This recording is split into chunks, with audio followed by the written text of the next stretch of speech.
الحمد لله حمدا كثيرا كما أمر إدعانا لربوبيته وإرغاما لمن جحد به وكفر وأشهد أن لا إله إلا الله وأشهد أن سيدنا محمدا سيد الخلائق والبشر اللهم صل وسلم وبارك عليه وعلى آله وصحابته الغر.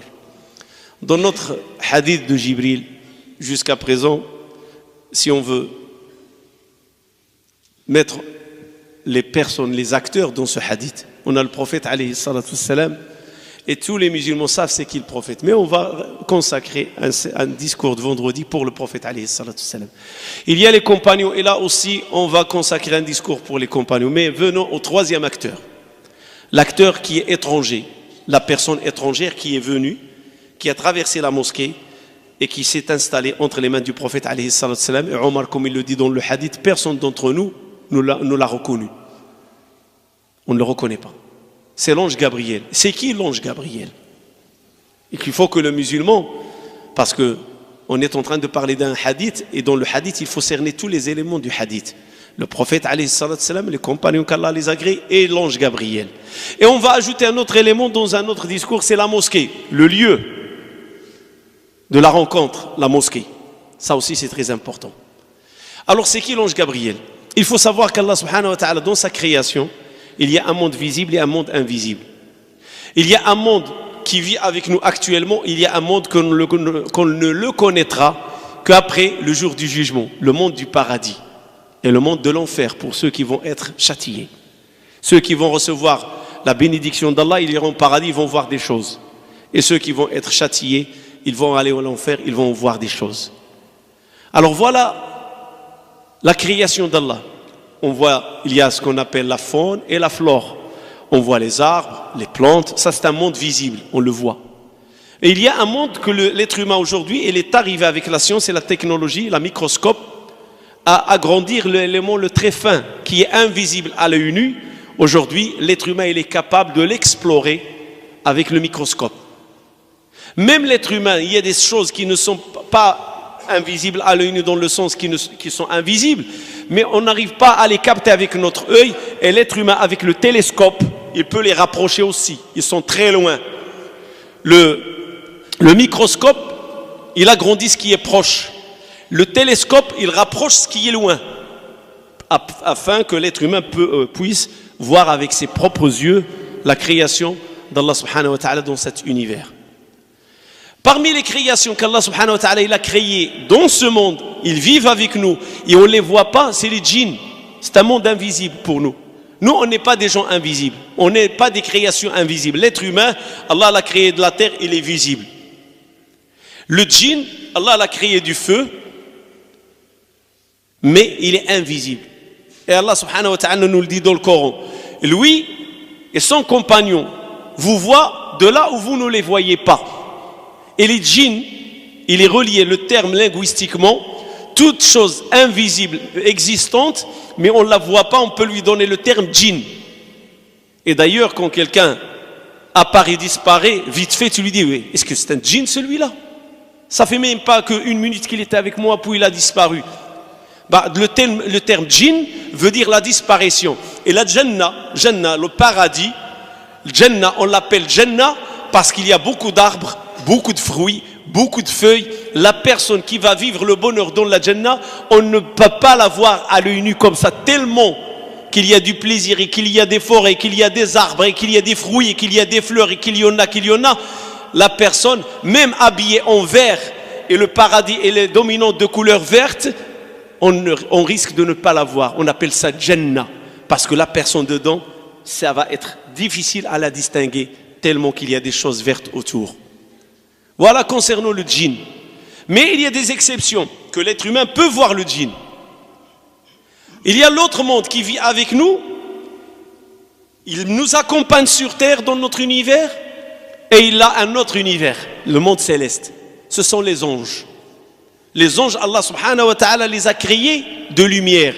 Les djinns les a créés de feu. L'être humain l'a créé de la terre. Et Allah subhanahu wa ta'ala a sûrement créé d'autres choses qu'on ne connaît pas. Et il crée ce que vous ne savez pas.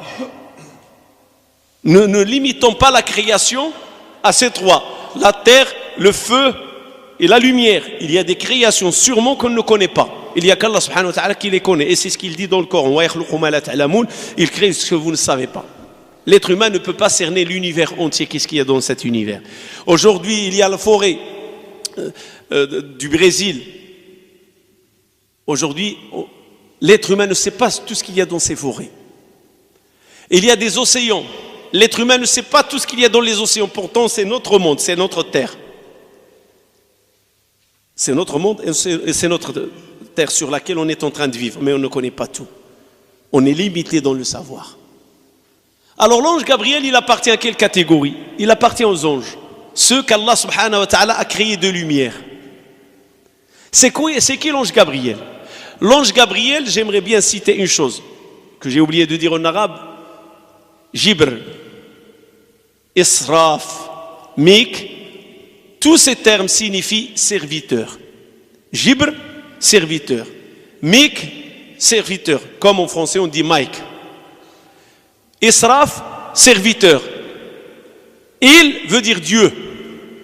Tous ils ont le début de leur nom, Jibraïl, Israfil, Mikaïl, c'est un nom qui veut dire les serviteurs de Dieu. Seulement quel qualificatif? Allahu a'lam. Parce que Jibra, c'est un qualificatif. Israf, c'est un qualificatif. Comme on dit Abdullah, Abdul Razzaq, Abdul Rahman, Abdul Malik. Tout ça, c'est des qualificatifs par rapport aux attributs d'Allah subhanahu wa ta'ala. La même chose, Jibraïl, serviteur de Dieu, mais quel qualificatif? Allahu a'lam. Il y en a qui ont dit que c'est le qualificatif de force. C'est quelqu'un qui a la force. Ce qui nous ramène à parler des qualités de Jibril. La première des qualités de Jibril, avant de la citer, Ibn al-Qayyim, il a une très belle phrase. On lui a posé la question, c'est quoi la place de l'ange Gabriel auprès de son créateur Allah subhanahu wa ta'ala? Il leur a dit la place de l'ange Gabriel auprès de son créateur Allah, c'est comme la place qu'accorde un roi à son garde-corps. Le hajib, pas le garde-corps qui peut... Ne faites pas cette comparaison comme quoi Allah il a un garde-corps pour le protéger. Mais on l'appelle en arabe c'est plus beau. Al-hajib. Et le hajib en arabe, c'est les sourcils. On les appelle les cils, pardon. Le hajib, c'est les cils au-dessus des yeux. En arabe, al-hajib, c'est celui qui est proche du roi. Il est devant sa porte.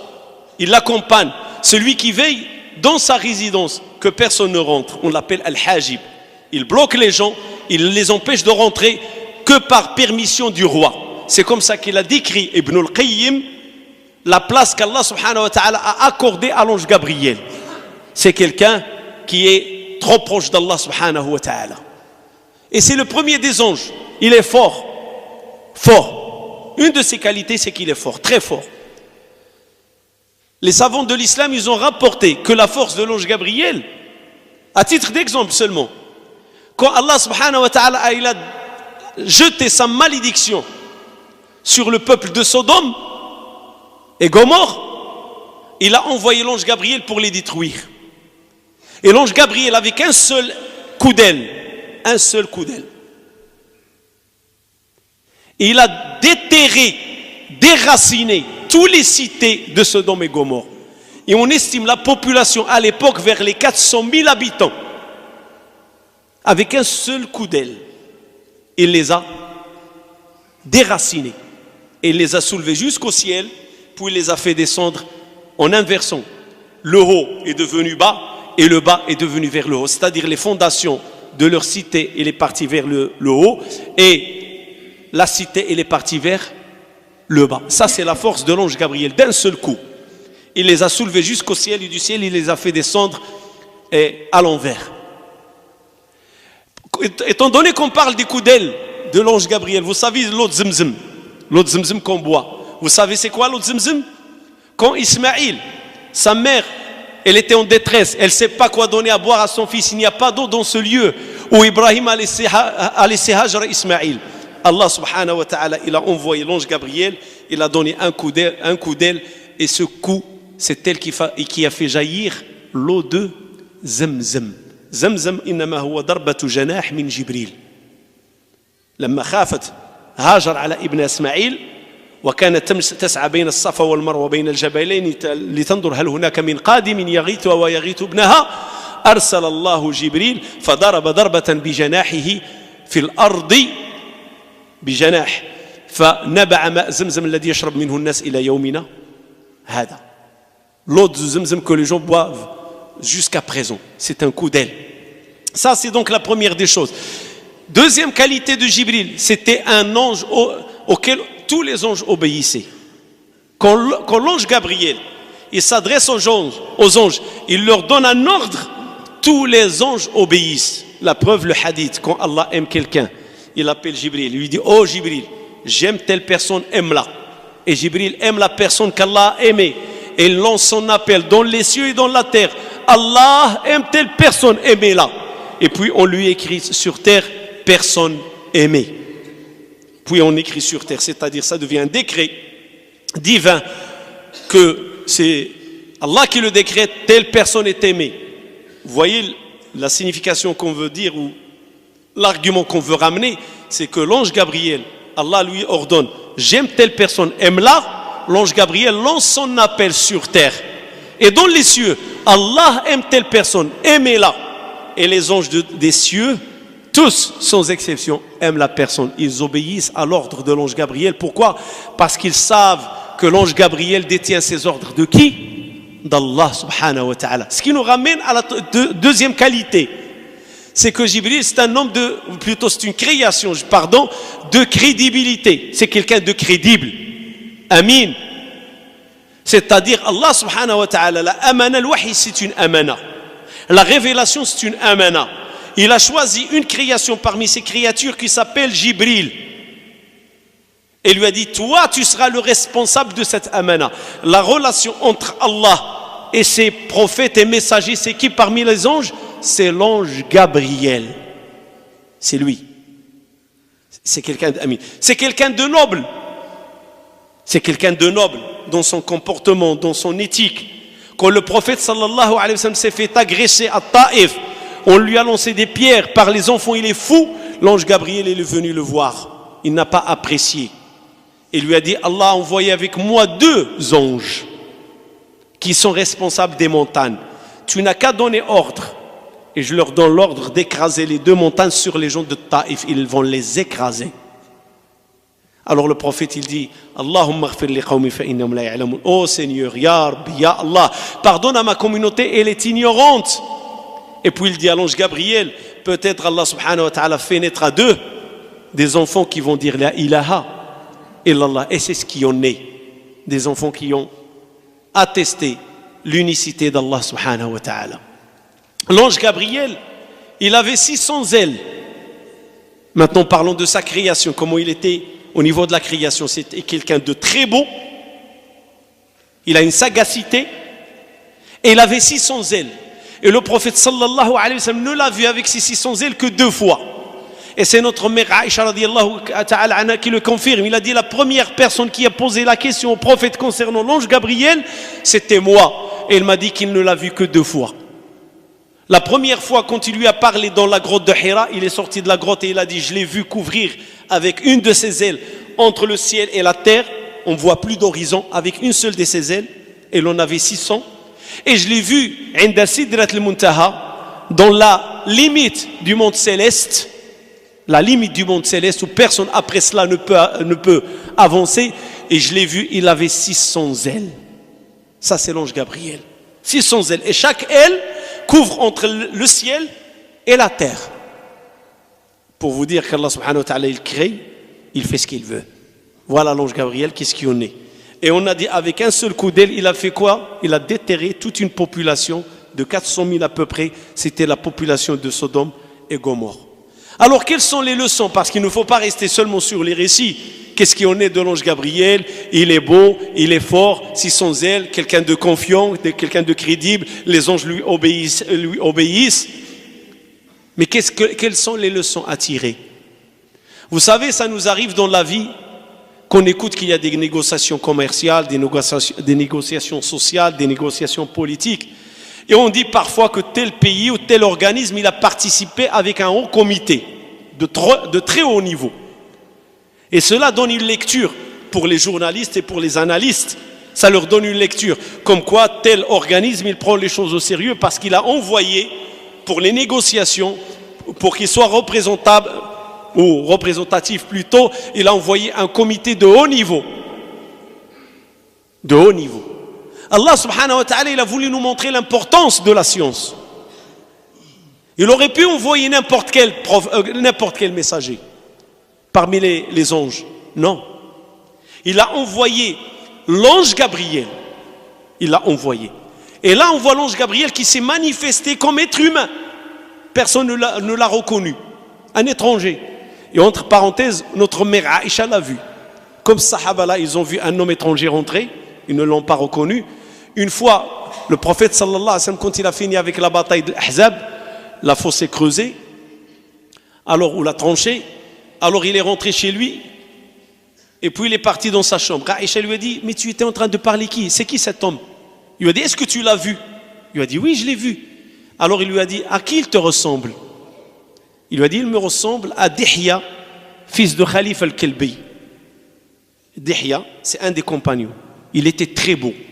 Il était parmi les plus beaux compagnons dans son visage. Il lui a dit non.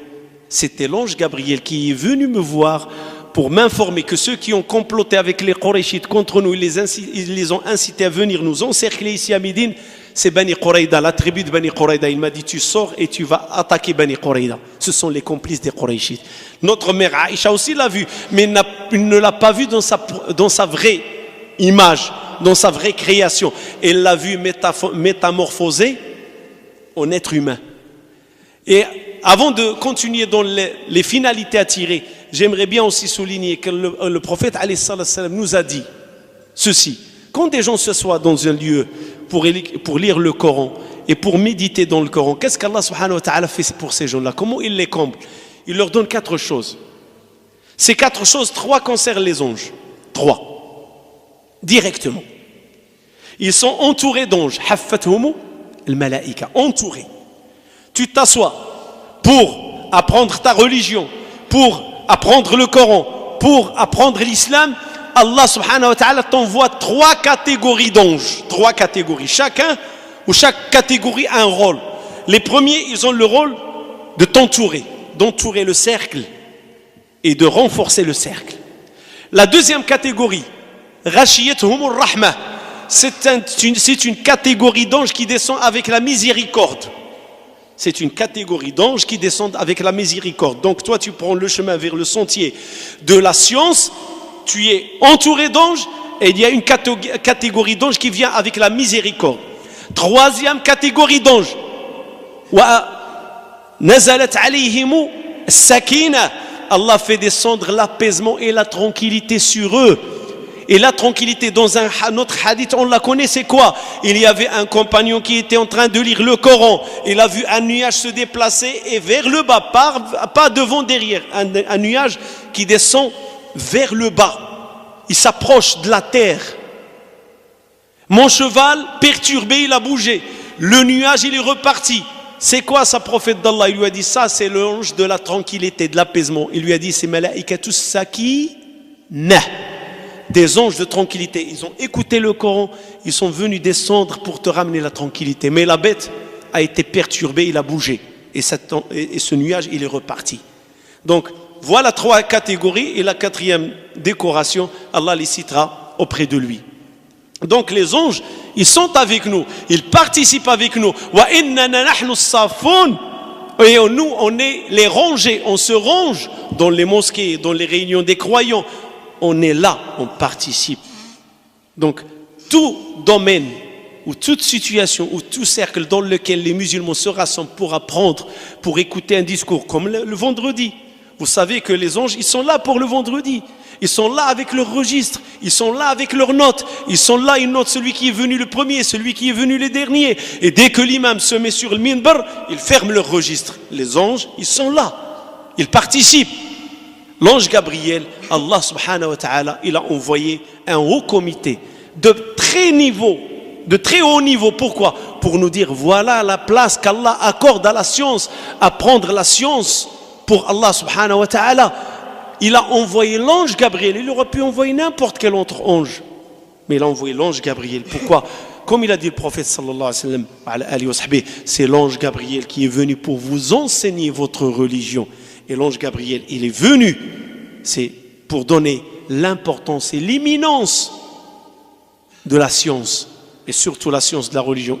Une fois, quand j'ai commencé le discours sur la science, un frère m'a demandé, est-ce que c'est seulement la science de la religion qui a cette importance? Et je tiens à rassurer mes frères et mes sœurs, toute science acquise pour Allah et pour servir la communauté, pour servir la religion, même si c'est une science expérimentale, même si c'est une science de recherche, qu'elle soit la chimie, la physique, les maths, du moment que ton intention elle est pour Allah, c'est une science qui sera bénie, Inch'Allah, dans ta balance, et tu trouveras la récompense. À la fin, j'aimerais clôturer que même Satan s'est manifesté pour avoir une information en général. Le hadith d'Abu Huraira, l'authentique, quand le prophète sallallahu alayhi wa sallam il lui a donné le devoir de surveiller l'argent de la zakat.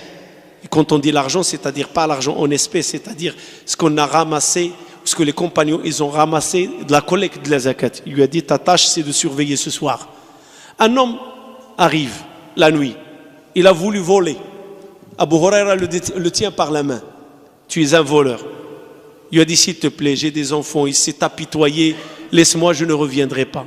À la prière de Fajr, Abu Huraira, il est parti à la mosquée, puis il a dit au prophète, sallallahu alayhi wa sallam, le prophète lui a dit, alors qu'est-ce qui s'est passé ce soir? Il lui a dit, un monsieur, il est venu, il a voulu voler, mais il m'a promis qu'il ne reviendra pas, je l'ai relâché. Il lui a dit, il reviendra. La seconde nuit, il est revenu. Alors il le prend encore une fois par la main, il lui a dit, s'il te plaît, il s'apitoie, il le supplie, il le relâche. Abu Huraira, le matin à la prière de Fajr Subh, le prophète lui dit, alors qu'est-ce qu'il y en est de ton ami? Il est revenu ou il n'est pas revenu? Il lui a dit, oui, il est revenu. Et il t'a dit quoi? Il m'a dit qu'il ne reviendra plus. Il lui a dit, il reviendra encore une fois. Effectivement, le troisième soir, ça, Abu Huraira, il était déterminé. Je ne vais pas te lâcher. Je vais te ramener vers le prophète alayhi salatu wassalam. Alors, il lui dit, s'il te plaît, lâche-moi et je vais t'apprendre quelque chose qui est un bien pour toi et pour tes enfants. Il lui a dit, vas-y. Il lui a dit, chaque soir, avant de dormir, lis Ayat al-Kursi. Et chaque matin, quand tu te réveilles, lis Ayat al-Kursi et te protège du matin et au soir et du soir au matin. Puis il le relâche. Alors le prophète pose la question à Abu Huraira, alors qu'est-ce qu'il a fait ton ami? Il est revenu? Il lui a dit, oui, il est revenu. Et qu'est-ce qu'il y en est? Il lui a dit, il m'a promis qu'il ne reviendra pas, mais avant de partir, il m'a enseigné quelque chose. Il t'a enseigné quoi? Il m'a dit, toute personne qui lit Ayat al-Kursi, le verset du trône, le soir avant de dormir et le matin en se réveillant, il est protégé comme disons 24 heures sur 24. Il lui a dit, t'as dit vrai, mais c'est un grand menteur. Sadaqaka wa huwa kadhub.